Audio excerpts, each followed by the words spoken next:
Yes, sir. What's poppin'? The show boy, B-boy, Henry Heck, back at it again with another video. And today I will be giving the post state of play report. You know, the showcase was last night, and I went into it expecting Concord gameplay, Concord release date, and that's what it opened up with. And goodness gracious, I am hyped. I'm a multiplayer gamer at heart, and this state of play was pretty much mostly multiplayer games, so I was pretty much happy with that.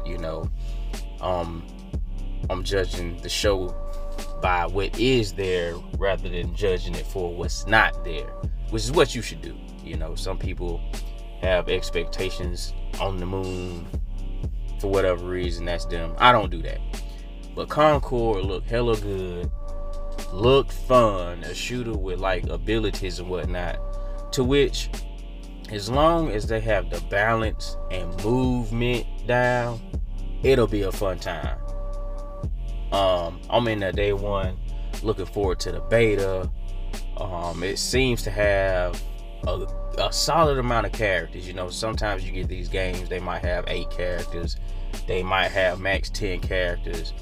They showed the character selection screen, and it was a solid row of characters, so that is exciting to me. Seems to be a wide range of abilities. Like I said, as long as they nail that balance, that will be a solid game for me to sink my teeth into. So between that and XDefiant, my PvP needs are met. Nothing against PvE, but for me, that gets boring after a few weeks. Helldivers was fun, but it's only so challenging that AI is gonna be. It's nothing like, and being in a gun duel with another live actual human on the other side of the screen controlling that character, and then when you outplay him and get him out the door, that feeling is damn near unmatched. When you get you a good duel in like that, and you just don't get those type of situations in PvE games, because it's a ceiling with that AI. Whereas players are constantly evolving, constantly changing, constantly figuring out new tech, new ways to use abilities, and figuring out I don't want to say exploits, but like bunny hopping and slide canceling, that type of stuff. It just makes for more dynamic, more fun game, moment to moment gameplay. Whereas like when you going against in PvE, you going against AI, it's just what you see is what you get. They spice things up that way when they spice things up in those games by throwing another enemy at you, throwing another difficulty level that you're gonna master in a few hours. You know what I mean? But moving on, next they showed God of War Ragnarok PC. Don't give a fuck about that. Put that in the blog post. So we're gonna skip right on over to Dynasty Wars Origins, which seemed to be it kind of gave like a more narrative type of vibe, the way they were circling around the main character and stuff like that. They showed gameplay. Yes, it's just more of, if you play Dynasty Wars, you play Dynasty Wars. One person versus 100. I'm interested to see how the performance works with the amount of enemies on screen, because back in the day, well, you'll get some stutter, you'll get all kinds of stuff, but we got these next gen systems now, so I'm eager to see how that performs on the 5. Next we have Infinity Nikki. Don't give a fuck about that. Ballad of Antara, which seems to be like a single player type of situation, which looks interesting. It seems to be also that there will be multiple characters to which you can control. Maybe you take this person's storyline, and then after you do so much, you'll switch to the next person's storyline, and kind of like branching storylines, and perhaps they converge at one point toward the end of the game, but you get to experience different viewpoints of what's going on in the world. At least that's what I get from it. I could be 100% wrong. And the gameplay looked pretty good. Your third person action hack and slash type of, we didn't see any type of skill tree or anything like that, but more than likely that'll be in there. We just got to really see more of that game. I am interested in that game, 100%. Then they showed some, love for your PSVR 2 people. So all the people out there that's saying PSVR 2 don't get no support and whatnot, you got you some games this year. Matter of fact, one is coming in fall, and I think one is coming in December, around holiday season type of time. You know what I mean? Next, they showed Marvel Rivals, which I'm also hyped for. You can call it what you want to call it. I'm also hyped for it because I finally get to play as Iron Man, and I'm here for it. Especially in a PvP situation, I'm here. I'm eager to see these abilities. I'm eager to see these team comps. I'm eager to see these tag team moves. Magneto also looked like he gonna be a beast in this game. I'm ready for it, man, because as a multiplayer game, all right, PvP. After Destiny 2 fell off with PvP, I've been kind of like in limbo, going from game to game to game, playing something for a few weeks, playing something for a few months, and then just kind of feeling, lost. I was on Helldivers, got like 71 hours in that, and it get to a point when you playing the games for, like, I'm playing them because they multiplayer. And there's fun to be had there, but it always felt like something was missing.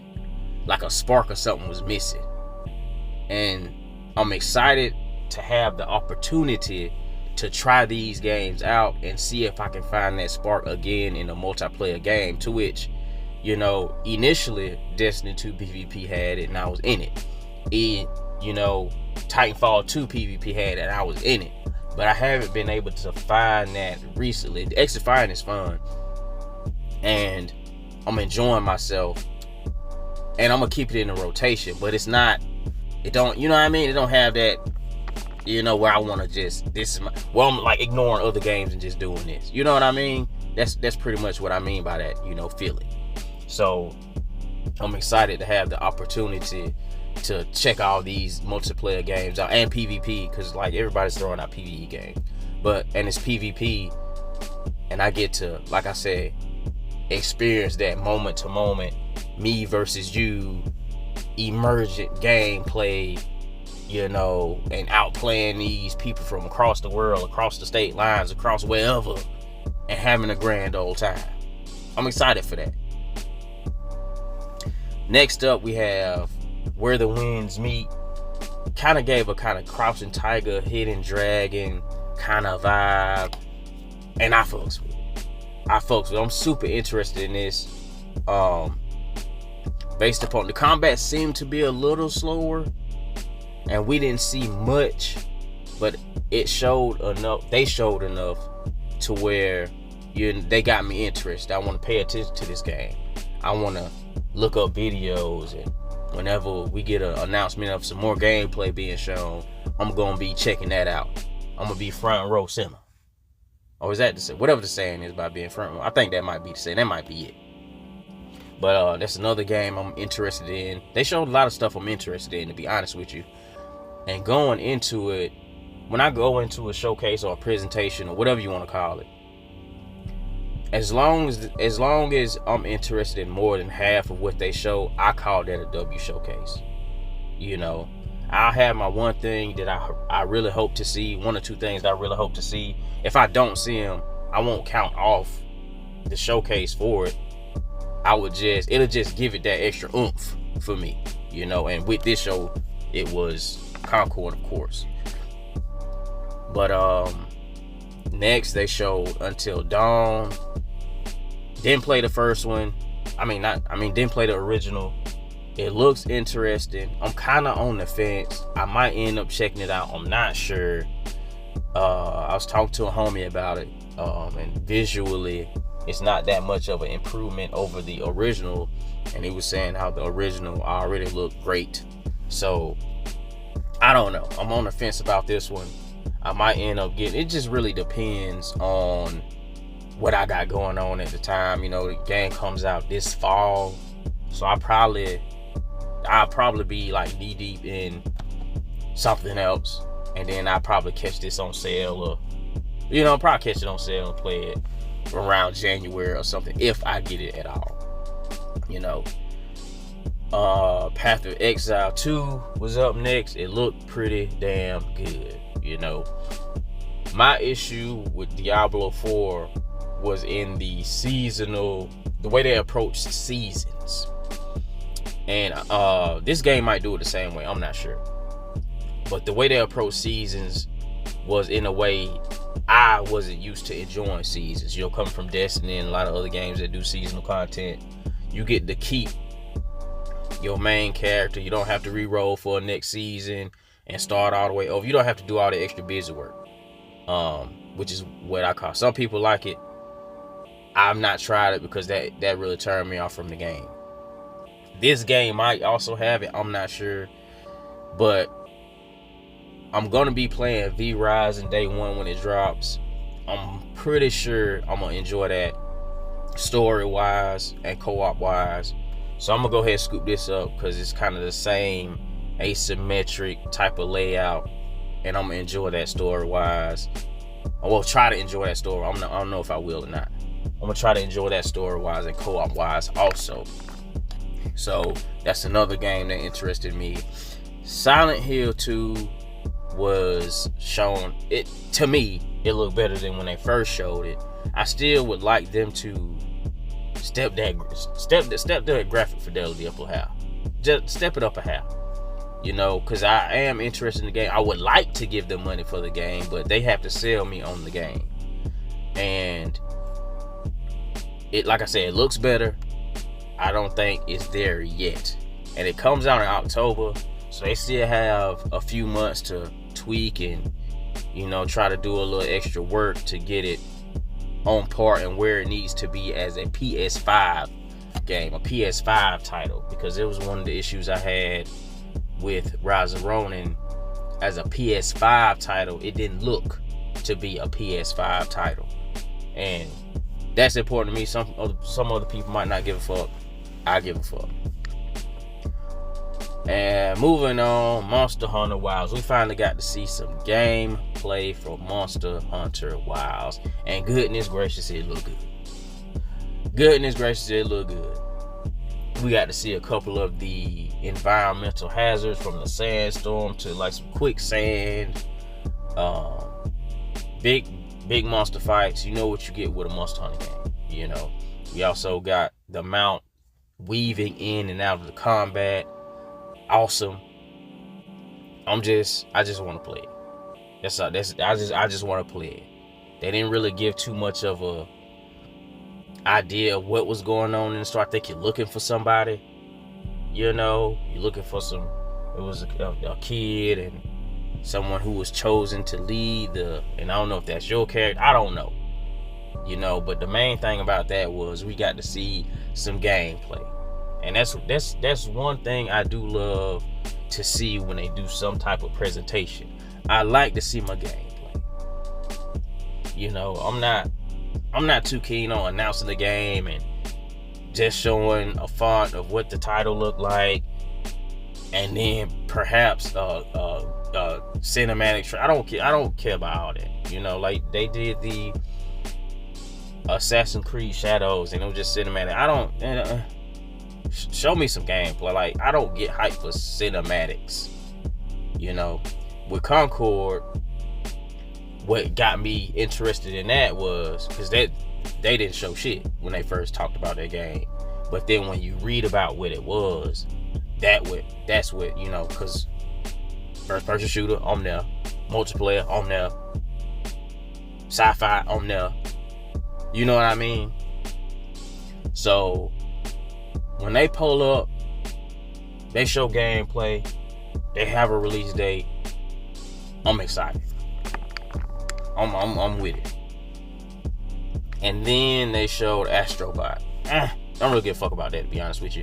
I know a lot of people love the Astrobot games. I'm not one of them. It's just not my cup of tea, man. But the PlayStation community as a whole are Astrobot is very endearing.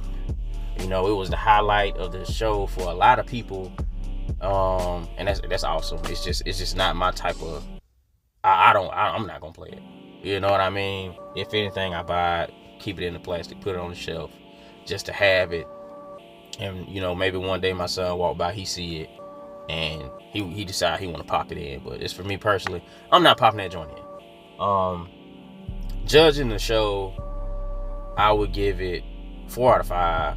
You know, like I said, most of what they showed, I was interested in. And that's what I'm gonna judge it on. There's no reason for me to judge on anything else, because how can you? You know what I mean? How can you? Some people like the homie Will, he wanted to see single player story driven stuff, and they didn't have much of that. So I can understand his displeasure with the show. But yeah, that's about it. That's like, I can understand you not thinking it's a good show or it not hitting for you. But from my perspective and for what I enjoy and what I like to do when I game, it was a hit for me. Like I said, 4 out of 5. I do 4 out of 5. I do 1 to 5 scale. That whole 1 to 10 to me don't make sense, because majority of people don't use at least half of those numbers anyway. Everything is either a 6. Everything is a 6 up. You know, rarely you will see somebody give something a 4. Rarely you will see somebody give something a 1. Rarely you will see somebody give something a 2. So if we not using those numbers anyway, why even use a 1 to 10 scale? And then they'll do 0.5s. Like, why are we doing it? Just give a whole number and use a scale that you actually gonna use the whole of the scale. You know what I mean? But that's all I got for you right now. Don't want to drag out too long. Just want to make a brief little post next day state of play situation. I will catch y'all in the next one.